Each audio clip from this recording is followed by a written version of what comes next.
On appelle les BRIC, le Brésil, la Russie, l'Inde, la Chine, l'Afrique du Sud, de nouveau peuvent s'exprimer en commun pour opposer à l'universelle domination des États-Unis d'Amérique un contrepoids, un autre chemin dont nous avons désespérément besoin pour pouvoir changer le cours de l'histoire dans nos propres pays.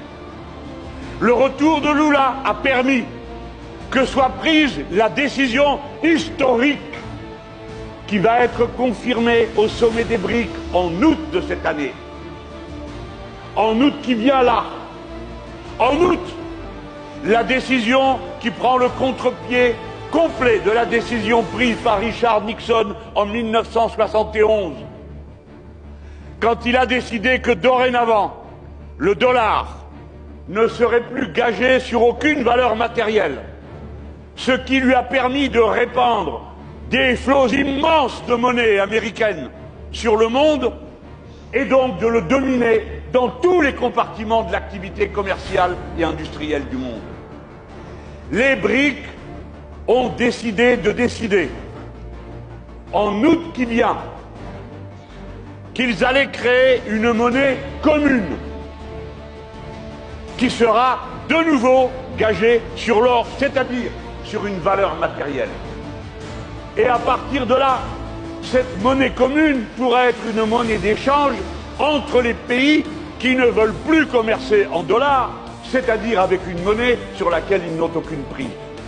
Mais la face du monde va changer à partir de là, pour diminuer la prétention des États-Unis d'Amérique à continuer de diriger le monde, et donc d'entrer dans une autre étape de la civilisation humaine, où l'organisation qu'incarne l'ONU pourrait redevenir le forum des peuples et le lieu où se décide ce qui est bon pour tous, et non pas dans le G7, le G8, le G20 et toutes ces organisations arrogantes qui réunissent une poignée d'États qui décident pour les 196 autres.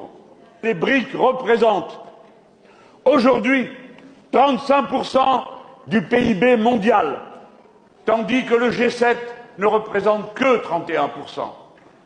Nous allons donc à un grand changement géopolitique. Voilà l'événement. Et une fois de plus, que fait l'Union européenne, courant comme un petit caniche derrière les États-Unis d'Amérique? Ils n'ont rien vu, rien prévu, rien organisé.